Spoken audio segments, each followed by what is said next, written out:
Good morning students. हमने हमारी पिछली वीडियोस में पढ़ा था कि किस तरह से भारतीय इतिहासकारों ने अलग अलग स्रोतों से ढूंढकर और इतिहास को क्रमबद्ध किया था। उसी सोर्स में हमने देखा था कि इतिहास की जानकारी के लिए हमारे पास बहुत सारे अलग अलग स्रोत थे, जिन स्रोतों में सबसे पहले हमने देखा था कि साहित्यिक स्रोत, और उन साहित्यिक स्रोतों में हमने देखा था कि धार्मिक साहित्य और इस तरह से धर्मेतर साहित्य और वंशावलियाँ, और फिर हमने उसमें देखा था पुरातात्विक स्रोत। पुरातात्विक स्रोतों से भी हमें जो उत्खनन या खुदाई हुई है उनसे भी हमें बहुत सारी अलग अलग जानकारियाँ मिली है, और इन्हीं सबको इतिहासकारों ने अपनी किताबों में, अपनी बुक्स में क्रमबद्ध किया है, जिससे हमें अपने इतिहास की जानकारी मिलती है। उसी के साथ साथ हमने देखा था कि हमारे जो भारत की वैभवशाली भारत की जो उपलब्धियां हैं वो हमने हमारे और पिछले जो हमने वीडियो पढ़ा है उन वीडियो में हमने देखा था कि जो भारत की वैभवशाली भारत की जो उपलब्धियां हैं उन उपलब्धियों में हमने सबसे पहली उपलब्धि देखी थी भारतीय संस्कृति का विश्व में संचार। हमने उसमें देखा था कि किस तरह से कितने देशों में, अलग अलग देशों में भारतीय संस्कृति का प्रचार प्रसार हुआ है। ये संस्कृति का प्रचार प्रसार किसी आक्रमण के द्वारा नहीं हुआ, वरन बहुत सारे जो विदेशी इतिहासकार रहे हैं उनका यहाँ पे आना और फिर उनके द्वारा अपनी पुस्तकों में उसके बारे में लिखना, या फिर वो जो आक्रमणकारी आए वो यहाँ से हमारी सभ्यता और संस्कृति के बारे में जाने और उन्होंने वहाँ जाकर उसी तरह की या उसी सभ्यता को अपनाने का किया। इस तरह से हमने भारतीय संस्कृति का विश्व में संचार देखा। सबसे पहली उपलब्धि हमारी वो थी। दूसरी उपलब्धि थी प्राचीन भारत में जो नाविक शक्ति थी, जो नाविक शक्ति थी, जो प्राचीन भारत में शुरू में जो समुद्री मार्ग से व्यापार होता था, उसकी वजह से क्या हुआ था, नाविक शक्ति का आविष्कार हुआ और बड़े बड़े जहाज़ों के द्वारा एक जगह से दूसरी जगह माल जाने आने लगा, बंदरगाहों का निर्माण हुआ। इस तरह से हमारी जो भारत की प्राचीन उपलब्धियों में सबसे सेकंड नंबर पे ये था प्राचीन भारत में नाविक शक्ति। थर्ड था हमारा भारत में प्रागैतिहासिक पाषाण संस्कृति। हमारे यहाँ पर जो हमें खुदाई से तत्व मिले हैं या उससे जो औजार वगैरह मिले हैं उनसे हमें पता चलता है कि जो पाषाण संस्कृति थी वो केवल अफ्रीका या यूरोप में ही नहीं, वरन हमारे भारत में भी वो पाषाण संस्कृति रही है। इसी के साथ साथ, क्योंकि उसके साथ साथ हमने बहुत सारी चीज़ें भी देखी है पाषाण संस्कृति में, अभिलेख, स्मारक, वो सब हमने उसमें देखे हैं। उसके साथ साथ हमने देखा प्रागैतिहासिक शैल कला। क्या होती है प्रागैतिहासिक शैल कला? हमने बताया था कि जो गुफाएं जो होती है उन गुफाओं पर कलाकारी या चित्रित किया होता है कि किसी भी तरह का चित्र जो वो संचार अपने समझाने का काम करता था। तो इस तरह की उन्होंने बहुत सारी चित्रात्मक लिपियों का या चित्रात्मक बहुत सारी भावभंगिमाएं उन्होंने कहाँ बनाई? गुफाओं के अंदर दीवारों पर बनाई, और वो आज भी सुरक्षित है क्योंकि वो हट नहीं सकती, दीवारों पर केरा गया जो था, इसलिए वो आज भी हमारे पास संजोए हुए है। तो इस तरह से वैभवशाली भारत की उपलब्धियों में हमने इन 4 उपलब्धियों के बारे में जाना है। अब इन्हीं उपलब्धियों में हमें एक और उपलब्धि है, वो है हमारे यहाँ की, क्या है? सिंधु सभ्यता। उपलब्धियों में क्या आती है हमारी? एक उपलब्धि और है और वो कहलाती है हमारी सिंधु सभ्यता, जो आपने शायद 9th क्लास में ही सुना होगा सभ्यताओं के नाम में। सिंधु सभ्यता, सिंधु घाटी सभ्यता और हड़प्पा, मोहनजोदड़ो, इस तरह से इनके नाम आपने अपने 9th, 10th, 11th क्लासेस में हमने सुने, उनके बारे में हैं। सबसे पहले हम ये देखना चाहते हैं कि सभ्यता और संस्कृति में डिफरेंस क्या होता है। सभ्यता हम किसे कहते हैं और संस्कृति हम किसे कहते हैं? तो सभ्यता जो होती है वो होती है कि मानव का जो विकास हुआ है, उत्तरोत्तर विकास जो हुआ है मानव का, उसकी जानकारी जो होती है वो होती है सभ्यता। जैसे हमारे जो प्राचीन काल में जो मानव थे, आदि मानव थे, वो किस तरह से रहा करते थे, उनका रहन सहन, उनका जीवन जीने का तरीका, क्या वो खाते थे, क्या वो पीते थे, क्या बनाते थे, मीन्स किस तरह से वो लोग जीवन शैली रहना। पहले कोई घर बनाकर नहीं रहते थे, बाद में धीरे धीरे उन लोगों ने घर बनाना शुरू किया, फिर व्यापार शुरू हुआ, इस तरह से फिर नगर शुरू हुए और नगर से फिर शहर।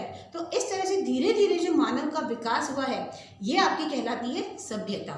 संस्कृति होती है, संस्कृति का मतलब कि जिस तरह से कोई आपके सामने आता है तो आप उसको विश करते हैं, प्रणाम करते हैं, या आप कोई विदेशी व्यक्ति आपके यहाँ आया तो आप बोलते हो अतिथि देवो भव। इस तरह से आप प्रणाम करना, आपके अपने बड़ों को प्रणाम करना जो होता है, या हम लोग देखते हैं हमारे यहाँ पर जो अलग अलग कलाएँ हैं वो सब क्या कहलाती है हमारी? वो सब होती है हमारी संस्कृति। ये जो आपके त्योहार वगैरह मनाते हैं हम, वो सब हमारे किस में काउंट किए जाते हैं? संस्कृति में। तो सभ्यता और संस्कृति में ये डिफरेंस होता है। तो सबसे पहले हमें समझना है कि सभ्यता और संस्कृति में डिफरेंस समझ में आ गया। अब हम देखते हैं ये जो सिंधु सभ्यता है, इसका नाम सिंधु सभ्यता क्यों रखा गया, कहाँ से शुरू हुई। तो सबसे प्राचीन सभ्यताओं में हम देखते हैं कि 4 सभ्यताएं रही है। ठीक है, हमारी सभ्यता भी प्राचीन सभ्यता है, लेकिन जो 4 सभ्यताएं हैं, जैसे सबसे पहले मेसोपोटामिया की जो सभ्यता है, मेसोपोटामिया, ये सभ्यता भी प्राचीन सभ्यताओं में गिनी जाती है, मेसोपोटामिया की सभ्यता। ठीक है, सेकंड नंबर पे आपके आती है Mesopotamia first number, second number पे आपके आती है मिस्र की सभ्यता। मिस्र की सभ्यता में आप देखते हैं क्या थे, उसमें पिरामिड्स वगैरह थे और किस तरह से वो लोग अपने डेड बॉडी को संभाल के रखते थे, उसके साथ साथ उसकी बॉडी पर कुछ केमिकल लगाकर इतने वर्ष तक वो बॉडी बहुत सुरक्षित रहती थी, कीड़े मकोड़े उसे नहीं खा पाते थे। तो मतलब उस समय भी साइंस कितना डेवलप रहा होगा। थर्ड हमारी आती है भारत की सभ्यता, मीन्स सिंधु सभ्यता जिसको आप बोल सकते हो, तो सिंधु घाटी सभ्यता जिसको हम कह सकते हैं, इसमें बहुत सारी साथ साथ में होती है। तो भारत की सभ्यता में क्या होता है, सिंधु घाटी सभ्यता हो गई। और फोर्थ नंबर पे आती है आपकी चीन की सभ्यता। अब सबसे पहले हमें देखना है कि ये सभ्यताएं सब शुरू कहाँ पे हुई है, इनका उद्गम कहाँ पे हुआ है। हम देखते हैं कि जहाँ जहाँ जितनी भी सभ्यताएं हुई है उनका उद्गम स्थल रहा है कोई ना कोई नदी घाटी क्षेत्र या नदी प्रवाह वाला जो क्षेत्र रहा है, उस नदी के आसपास वाले एरिया में ही वो लोग अपना क्या करते थे, अपना सारा व्यापार वाणिज्य, अपना नगर नियोजन, सब कुछ इन्होंने क्या किया, वहीं पर किया। और ये सभ्यता जो होती है वो क्या बहुत पुराने, कितने लाखों वर्षों पूर्व होगी, है ना। तो वो जब उस समय दबे होंगे और आज जब हम खुदाई कर रहे हैं तो वो हमें साक्ष्य मिल रहे हैं। तो हो सकता है हमारे साथ भी कभी कुछ ऐसा हो कि हम कभी ऐसी प्राकृतिक आपदा आए और हम लोग भी दब जाए, और काफ़ी वर्षों बाद जब हमारी सभ्यता भी मिले, खुदाई के बाद हमारी सभ्यता मिले, तब भी इसे कुछ नाम दिया जाएगा। तो इस तरह से मेसोपोटामिया की सभ्यता ये किस नदी के किनारे हुई है, ये दजला फरात नदी के किनारे। ठीक है, दजला फरात नदी के किनारे हुई है। सेकंड आपकी मिस्र की सभ्यता सबको मालूम है, किसके साथ कौन सी नदी पर हुई है, नील नदी। ये तो सबको बहुत अच्छे से मालूम है कि मिस्र की सभ्यता नील नदी में। भारत की जो सभ्यता सिंधु सभ्यता जिसको हम कहते हैं, वो कौन सी नदी पर हुई है, सिंधु नदी पर। सिंधु नदी जो हमारी है वो सिंधु नदी पर हुई है। और चीन की जो सभ्यता है वो चीन की सभ्यता कहलाती है आपकी वांगो नदी पर। ठीक है, तो ये सारी सभ्यता में आप देख रहे हैं कि कौन कहाँ पर विकसित हुई है, ये सब नदी घाटी के आसपास या नदियों के आसपास ये विकसित हुई है। और ये इन सब की नदियों के आसपास विकसित होने का कारण क्या रहा है, किन कारणों से ये नदियों के आसपास विकसित हुई है।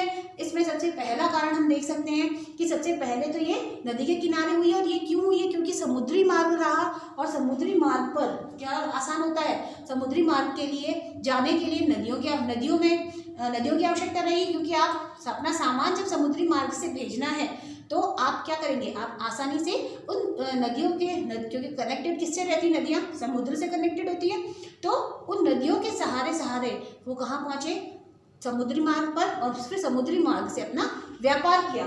तो इन सब सभ्यताओं के नदियों के आसपास विकसित होने का सबसे पहला कारण क्या बताया हमें, पहला कारण हम देख सकते हैं कि समुद्री मार्ग का, कि समुद्री मार्ग उन्हें आसानी से मिला और समुद्री मार्ग से अपने व्यापार को वो अच्छे से कर पाते थे। और व्यापार वाणिज्य में अगर उनको भी जाना होता था तो वो भी जा पाते थे, और व्यापार भी अपने सामान को भेजना होता था उसको भी वो भेज सकते थे। तो इस तरह से एक जगह से दूसरी जगह जाने के लिए उन लोगों ने कौन से मार्ग को अपनाया, समुद्री मार्ग को। ठीक है, तो उस समुद्री मार्ग के लिए उन्होंने व्यापार वाणिज्य और इसके साथ साथ फिर नावों का आविष्कार भी उन्होंने कर दिया। तो नाव के बारे में भी वो जानने लगे थे। तो सेकंड नंबर आपका आता है, सेकंड नंबर पे हम देखते हैं कि नदियों के आसपास पानी की क्या रहती है, उपलब्धता रहती है। ठीक है, पानी की उपलब्धता की वजह से क्या होता है, आज हम भी जान रहे हैं कि पानी का कितना महत्व है ना, बिना पानी के हम जीवित नहीं रह सकते। तो पानी की उपलब्धता की वजह से वो आसपास के एरिया में रहने लगे कि आप कुछ भी खाओगे, कुछ भी करोगे तो पानी की आवश्यकता, हर चीज़ के लिए आपको पानी की आवश्यकता होगी। तो जो पानी की उपलब्धता है वो पानी की उपलब्धता की वजह से ये सब नदियों के आसपास बनी हुई है। और तीसरी आपकी बनती है कि आपकी जो कृषि उन्होंने शुरू किया था, धीरे धीरे पहले तो वो कौन सा जीवन जीते थे, जिस तरह से आप क्या बोल सकते हैं उसको कि यायावर जीवन, या जिसको घुमंतु जीवन बोल सकते हैं, कि जहाँ उन्हें खाने को मिला वहाँ से वो खाया पिया और फिर वो आगे चल देते थे। लेकिन धीरे धीरे इन लोगों ने जैसे जैसे औजारों का, जैसे जैसे खाने पीने की इनकी व्यवस्था बनने लगी, ये लोग समझने लगे कि जब कोई बीज नीचे गिरा गया और वापस जब उसी स्थान पर घूम कर आए तो उन्हें लगा कि ये जो बीज है, ये जो हमने खा के फेंका है, उसी से वापस क्या बना है, बीज बना है। तो धीरे धीरे उन्होंने इस चीज़ को समझना शुरू किया और फिर वो एक जगह पर रहने लगे, और एक जगह पर रहने से कृषि कार्य उनका शुरू हुआ। और फिर कृषि के लिए उन्हें किसकी आवश्यकता होने लगी, किसकी आवश्यकता होती है, सबसे ज़्यादा पानी की और उर्वरक भूमि की। तो कृषि के लिए उर्वरक भूमि कहाँ मिलती थी, उर्वरक भूमि आपको मिलेगी नदियों के आसपास। उर्वरक भूमि नदी के आसपास रहती है, क्यों, क्योंकि आप देखते हैं यहाँ ये जहाँ जहाँ से निकल कर आती है तो वो सब अपना सारा जो मिट्टी की उर्वरता है वो बहा कर लेकर आती है। तो नदियों के आसपास के मुहाने हैं, वो उन मुहानों पर क्या होता है, उपजाऊ मिट्टी रहती है। इस वजह से कृषि बहुत अच्छी उनकी होती है। तो इनकी वजह से ये सारी सभ्यताएं कहाँ विकसित हुई है, नदी घाटी या नदी के किनारे ही विकसित हुई है। तो इस तरह से हम देखते हैं कि जो हमारी सभ्यताओं का विकास हुआ है वो नदी किनारे हुआ है। अब हम देखते हैं कि जो हमारी जो मेन जो सभ्यता है जिसकी हम बात करनी है वो है हमारी सिंधु सभ्यता। जो हमारे टॉपिक में है वो है आपकी सिंधु सभ्यता। कि अब इस सिंधु सभ्यता का विकास कैसे कैसे क्या हुआ, कैसे पता चला, किसके कौन लोग थे जिन्होंने इसके बारे में उनको जानकारी उनको मिली है, क्योंकि इतने सालों में तो नहीं था, लेकिन धीरे धीरे इस सभ्यता के बारे में जानकारी मिलने लगी। तो सबसे पहले जो सिंधु सभ्यता है, आप देखते हैं कि जो सिंधु सभ्यता का जो टाइमिंग है वो आपको जो मिला है वो है क्या है कि शुरू में ये जो राखलदास बनर्जी है, जो बर्टन बंधु थे वो लोग क्या काम कर रहे थे, ये लोग लाहौर से कराची एक रेलवे लाइन बनाने का काम कर रहे थे। ठीक है, तो उन रेलवे लाइन बनाते समय उन्हें पत्थरों की आवश्यकता पड़ी, और उन पत्थरों की आवश्यकताओं के लिए उन्होंने अपने आसपास के टीले जो थे उनसे तोड़ कर वो लाने लगे। तो जैसे जैसे वो वहाँ पर खुदाई करने लगे उन्हें वहाँ पर कुछ इस तरह के साक्ष्य मिलने लगे। तो और फिर उन्होंने जब देखा और पुरातत्व विभाग को सूचना पहुँचाई, तब उन्हें पता चला कि यहाँ पर ऐसी कोई सभ्यता रही है। तो इस तरह से हम देखते हैं कि जो सबसे पहले जो सिंधु सभ्यता रही है वो हमारी कौन सी सभ्यता रही है, वो रही है आद्य इतिहास काल की, है ना, मतलब बहुत पुरानी सभ्यता रही है, आद्य इतिहास काल की रही है। और यहाँ की लिपि क्या रही है, सिंधु जो सभ्यता है इस सिंधु सभ्यता की लिपि क्या रही है, भाव चित्रात्मक।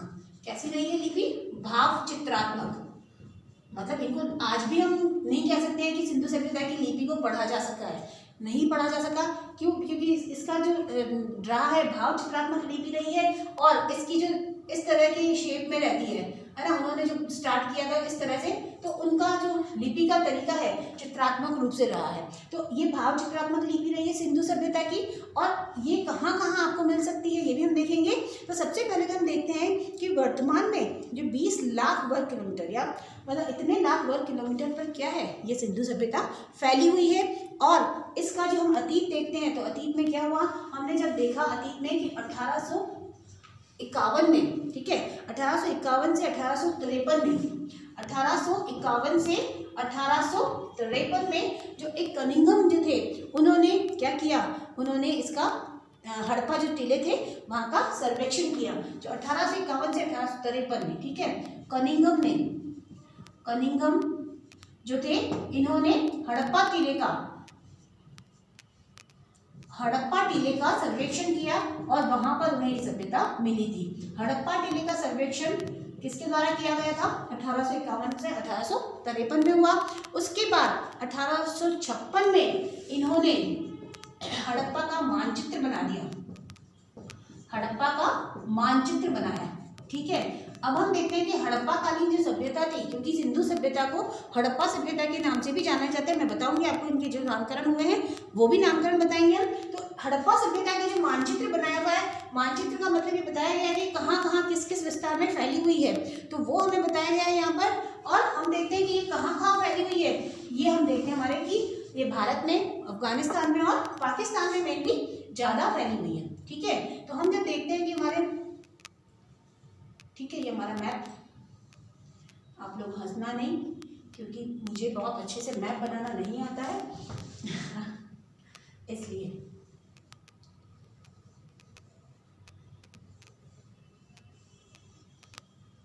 ठीक है, तो मेनली ये जो सभ्यता रही है वो कहाँ रही है, ये स्टार्ट हुई हमारे यहाँ पे तिब्बत से, और तिब्बत में जो नदी निकलती है वो निकलती है, जो 3 नदियाँ निकलती है। सबसे पहली नदी निकलती है उसमें तिब्बत में, वो होती है हमारी सिंधु नदी। दूसरी नदी निकलती है ब्रह्मपुत्र नदी, और तीसरी सतलज नदी निकलती है। तो ये कहाँ से निकलती है, यहाँ से तिब्बत से निकलते हुए ये कहाँ, जम्मू कश्मीर से फिर ये अफगानिस्तान और पाकिस्तान के कराची वाले प्लेस में आती है।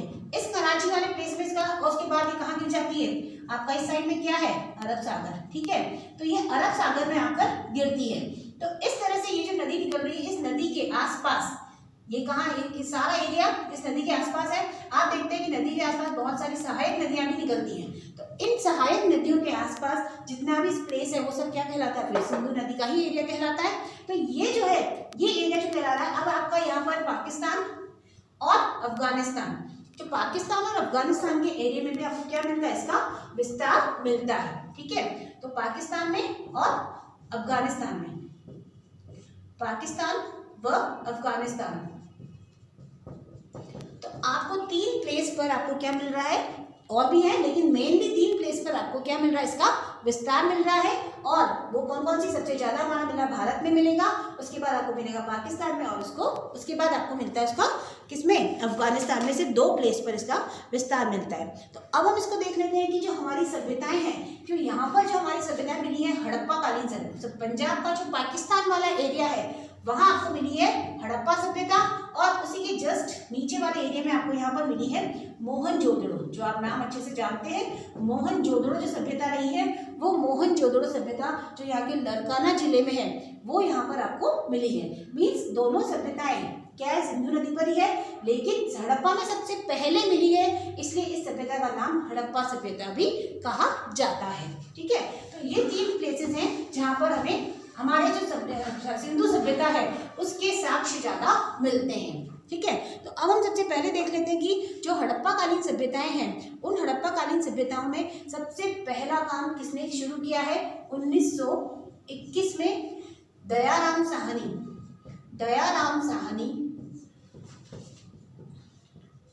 खोजकर्ता है ये इनके, और ये खोजकर्ता किसके निर्देशन में उन्होंने ये काम किया है, खोजकर्ता जॉन मार्शल जो थे, जॉन मार्शल के निर्देशन में, ये जॉन मार्शल अध्यक्ष रहे हैं किसके, पुरातत्व विभाग के अध्यक्ष रहे हैं। 1961 में पुरातत्व विभाग बना था, उस पुरातत्व विभाग के अध्यक्ष रहे हैं, और इनके निर्देशन में 1904 में इन्होंने ये काम शुरू किया, और धीरे धीरे ये इन्होंने स्टार्ट किया था। ठीक है, तो दयाराम साहनी ने खोज कर 1921 में इन्होंने खोज कर ली थी, लेकिन ये जॉन मार्शल के आगे निर्देशन में 1904 में इन्होंने खुदाई करना शुरू कर दिया था।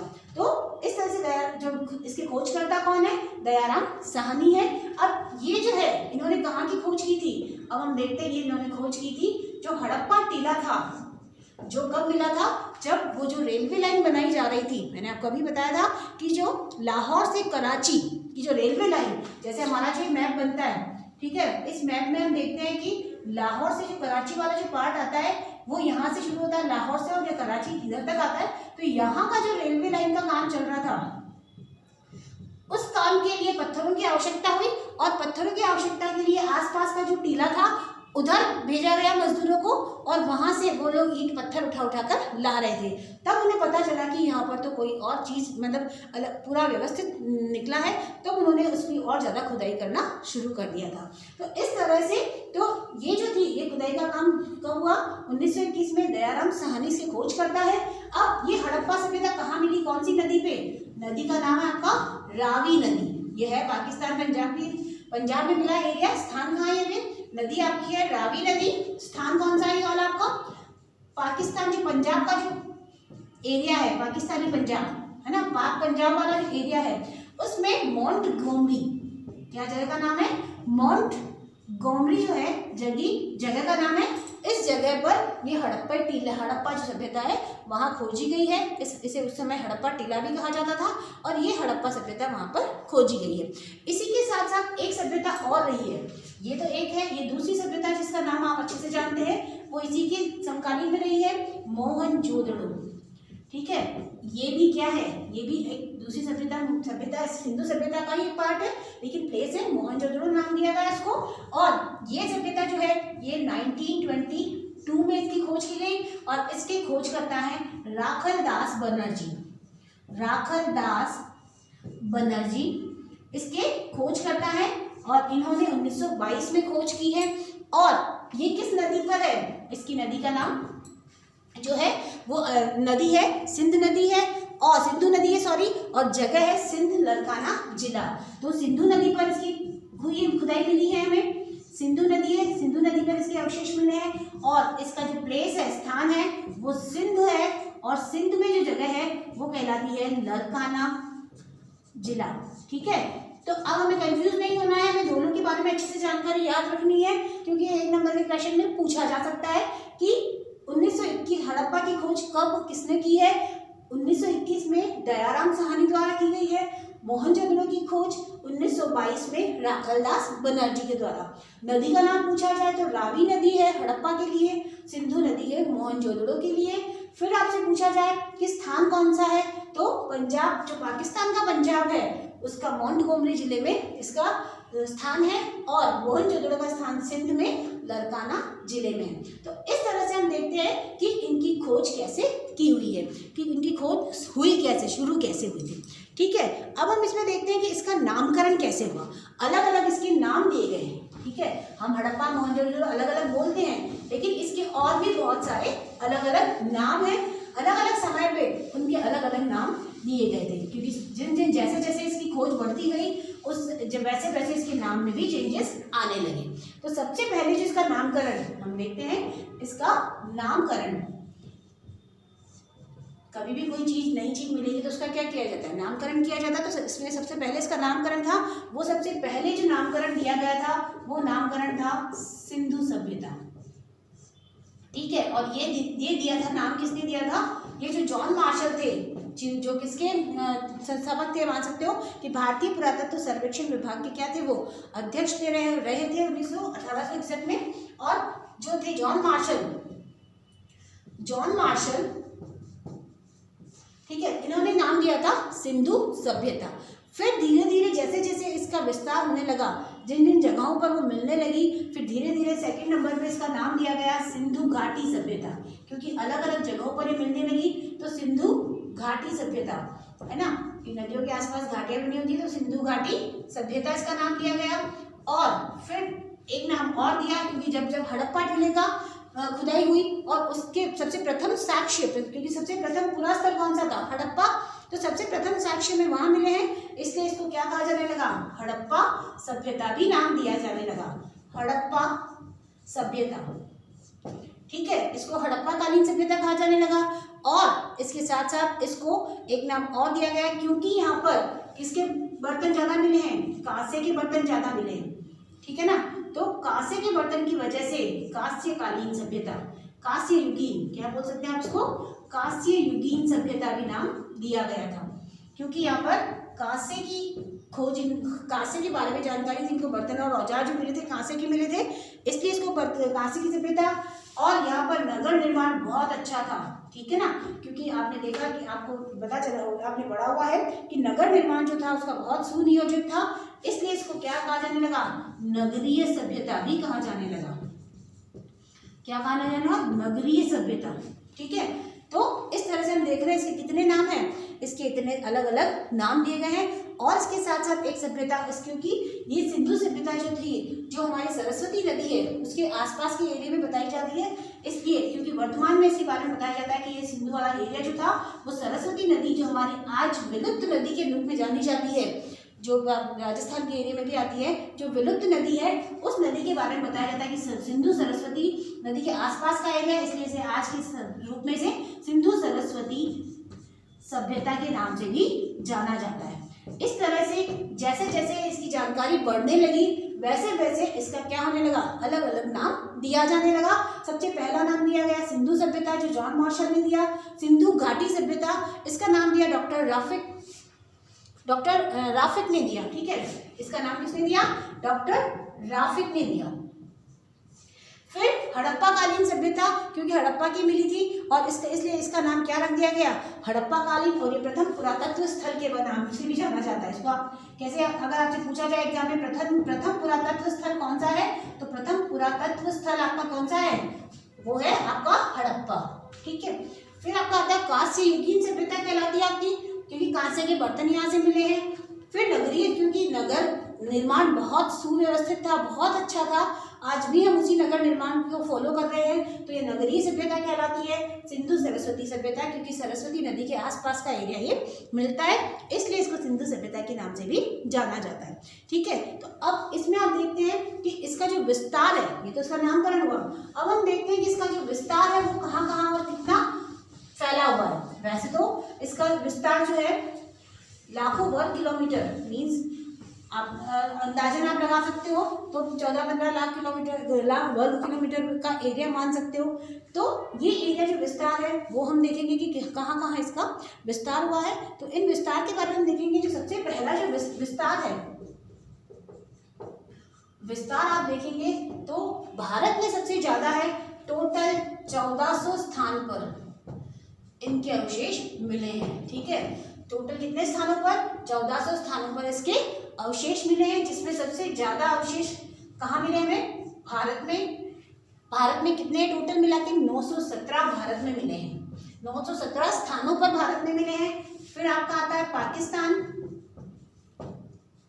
पाकिस्तान में कितने मिले हैं, पाकिस्तान में आपको मिले हैं 481। ठीक है, और फिर आपके जो है अफगानिस्तान में सिर्फ 2 जगहों पर आपको उसका मिला है। अफगानिस्तान में सिर्फ 2 जगहों पर आपका ये मिला है। अगर आप इसकी टोटल करेंगे तो आपको कितने मिल जाएंगे, 1400 स्थान। ठीक है, तो ये 1400 स्थानों पर हमें किसके अवशेष मिले हैं, इसके लगभग ये मिले हैं हड़प्पा कालीन या सिंधु सभ्यता के अवशेष जो मिले हमें इन 1400 स्थानों पर मिले हैं। और इसी के साथ साथ हम इसमें देखते हैं कि जो इनका अलग अलग जगहों पर जो विस्तार रहा है वो विस्तार कैसा रहा है। सिंधु सभ्यता के बारे में जब हम देखते हैं, जो हड़प्पा कालीन सभ्यता बताई गई है उसमें यह भी कहा गया है कि यहाँ पर 2 टीले थे, जिसको पूर्वी टीला और पश्चिमी टीला कहा जाता था। पूर्वी टीला जो होता था वो, जिसको नगर टीला भी कहते थे, वो जनसाधारण के लिए होता था, और जो पश्चिमी टीला होता था उसको दुर्ग टीला कहते थे। उसको एक बहुत ऊंचे चबूतरे पर, और मतलब आप समझ सकते हैं पहाड़ी पर जैसे बनाया हुआ टीला होता है, और वहाँ पर प्रशासनिक अधिकारी लोग वहाँ पर रहते थे। और सुरक्षा की दृष्टि से अन्नागार हमें वहाँ पर मिले हैं, जो 6-6 की पंक्ति में मिले हैं। तो इस तरह से वहाँ पर ये किसके मिले हैं, अलग अलग सभ्यता में इन चीज़ों के बारे में जानकारी मिली है। अब हम देख रहे हैं विस्तार जो है, अब इन विस्तारों में किन किन जगहों पर कैसे कैसे मिले हम वो भी जानेंगे। लेकिन सबसे पहले हम देख रहे थे उत्तर से दक्षिण में जिनका विस्तार है वो कहाँ कहाँ है। ये आपका उत्तर, दक्षिण, पूर्व और पश्चिम।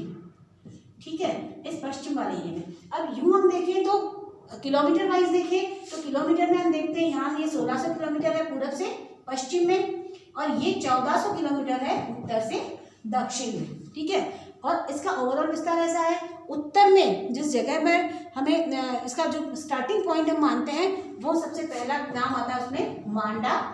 इस जगह पर हमें मिले, और ये कहाँ है, जम्मू कश्मीर में। ठीक है, तो उत्तर में कहाँ इसके साक्ष्य मिल रहे हैं, मांडा में। इसी तरह से दक्षिण में जो महाराष्ट्र है, देमाबाद। ठीक है, महाराष्ट्र में जो देमाबाद वाला जगह है, उस देमाबाद में इसके साक्ष्य मिले हैं, और ये कहाँ है, महाराष्ट्र में। लेकिन अब आप क्या देखते हो, जो सिंधु नदी है वो क्या उत्तर से सीधा दक्षिण में आई है क्या, महाराष्ट्र तक आई है क्या, नहीं। लेकिन इनकी जो सहायक नदियां हैं उन सहायक नदियों के आसपास के एरिया में माना जाता है, इसलिए हम इसको यहाँ तक इसका विस्तार मानते हैं।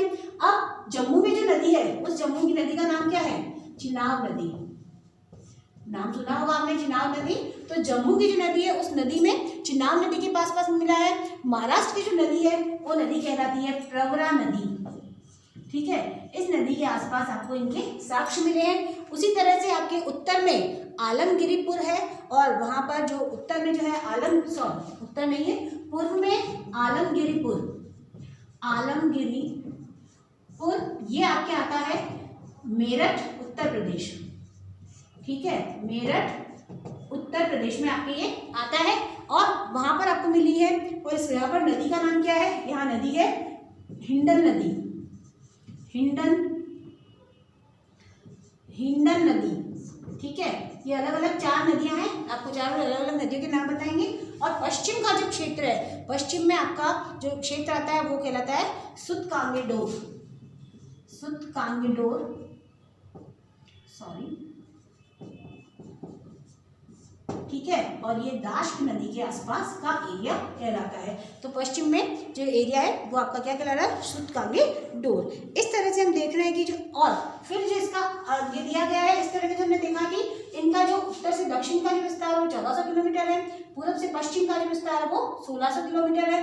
उत्तर में हमने देखा कि ये मांडा जो जगह है जम्मू कश्मीर में चिनाब नदी के पास में, वहां इसके साक्ष्य मिले हैं। दक्षिण में हम देखते हैं तो दक्षिण में दैमाबाद महाराष्ट्र में मिले हैं। नदी कौन सी है? प्रवरा नदी है। पूर्व में आलमगिरीपुर मेरठ उत्तर प्रदेश में हिंडन नदी के किनारे मिले हैं। और पश्चिम में आपके सुतकांगेडोर दाश्क जो नदी है उस नदी के आसपास इसके साक्ष्य हमें मिले हैं। इस तरह से हम देखते हैं अलग अलग जो नदियों की जगह अलग अलग नदियों में मिले हैं, लेकिन इसका विस्तार क्षेत्र वहां तक रहा है। अब हम देखते हैं कि इसमें जो अलग अलग जगह है दी गई है, मतलब हमारे पास अपने भारत में कितने हैं, पाकिस्तान में कितने हैं, कौन किस किस जगहों पर है, उसके बारे में भी हम नाम देखेंगे उनके। और इस तरह से हम देखते हैं कि कहाँ कहाँ क्या हुआ है, हम इसका नाम देख लेते हैं कहाँ कहाँ इसका विस्तार किन किन जगहों पर हुआ है, ताकि अगर कभी आपके 1 नंबर के क्वेश्चन में बनता है तो आप उसको अच्छे से नाम लिख सके, दे सके। फायदा में पूछ लिया जाए कि भारत में या सिंध में किस जगह पर है तो आप बता सकते हैं। और सुतकांगेडोर जो है वो कहाँ है? बलूचिस्तान में। ठीक है, तो सबसे पहले जिसका विस्तार हम देखते हैं, सबसे पहले हम देखते हैं अफगानिस्तान में। ठीक है, कहाँ देखते हैं? अफगानिस्तान। अफगानिस्तान में सिर्फ 2 जगहों पर है। 2 जगहों का नाम क्या है? एक का नाम है आपका शॉर्तगोई और दूसरा मुंडीगाक। ठीक है, शॉर्तगोई, ये सिर्फ क्योंकि 2 ही नाम है इसलिए पूछे जाते हैं, शॉर्तगोई और दूसरा है मुंडीगाक। नाम थोड़े से अजीब से लगेंगे लेकिन अब इनको हमें लर्न करना होगा। तो ये अफगानिस्तान के 2 नाम है जो शॉर्तगोई और मुंडीगाक है। दूसरे हम देखते हैं बलूचिस्तान में। बलूचिस्तान के नाम कौन कौन से हैं? एक है बालाकोट और दूसरा है सुतकांगेडोर। ठीक है, बलूचिस्तान ये आपसे पूछे जा सकते हैं इसलिए मैं लिखवा रही हूँ आपको थोड़ा सा नाम, 2 नाम लिखवा देती हूँ। बलूचिस्तान, बलूचिस्तान में एक तो है बालाकोट और दूसरा है आपका सुतकांगेडोर, जो हमने पढ़ा था अभी, सुतकांगेडोर। ठीक है, फिर आपके आता है पाकिस्तान में। पाकिस्तान में सबसे पहला जो पंजाब वाला पाकिस्तान वाला एरिया है, जहाँ पर क्या मिला था हमें? हड़प्पा कालीन सभ्यता का मिला था।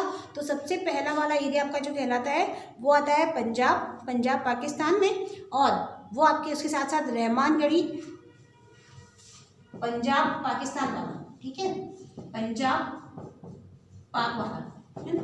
और क्या एक नाम और क्या बता सकते हैं अपन इसमें? दूसरा नाम आपका आता है रहमान डेरी, रहमान डेरी। फिर सिंध में, जो सिंध वाला क्षेत्र है, उस सिंध में किस जगह पर आपके आते हैं? तो सिंध वाले एरिया में हम देखते हैं कि सिंध वाला जो एरिया है वो है आपका, वो कहलाता है मोहनजोदड़ो और चहुंदड़ो। मोहनजोदड़ो जो नाम आपने बहुत अच्छे से सुना हुआ है, मोहनजोदड़ो और चहुंदड़ो। ठीक है, मोहनजोदड़ो और चहुंदड़ो नाम कहलाता है। और ये जो आपका पंजाब में पाकिस्तान वाला जो एरिया है उसको आप क्या कहते हैं? और इसमें हड़प्पा भी आप बोलेंगे, हड़प्पा जगह का नाम है तो हड़प्पा भी इसका नाम है, ये भी आप रखेंगे।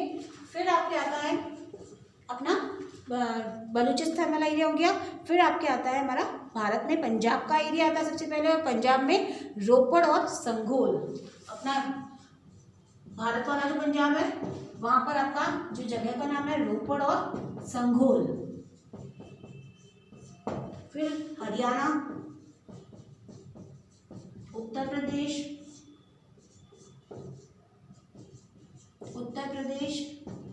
राजस्थान, लास्ट में गुजरात। ठीक है,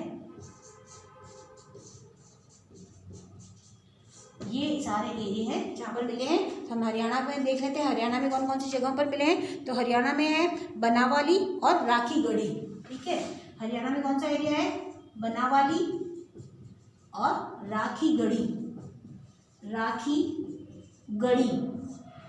उसी तरह से उत्तर प्रदेश का जो एरिया है, उत्तर प्रदेश में ये क्या में कहाँ मिले हमें, उत्तर प्रदेश में मिले हैं आलमगिरीपुर और हुलास, जो हमने नाम देखा था उसमें, आलमगिरीपुर, आलमगिरीपुर।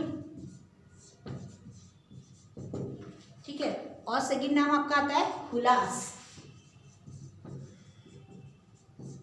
फिर हमारा राजस्थान, जिसमें कालीबंगा बहुत मशहूर रहा है, तो कालीबंगा और पीलीबंगा, बहुत अच्छा सा नाम हमारा याद रहता है। आपको ये पूछा जा सकता है कालीबंगा हमारे राजस्थान में किस स्थान पर मिले हैं, तो कालीबंगा और पीलीबंगा, ये आपको दो नाम अच्छे से याद रखने हैं। और लास्ट आपका आता है जो गुजरात का एरिया है, लास्ट नहीं बोलेंगे हम, गुजरात का है जो धोलावीरा है वो है, और रंगपुर।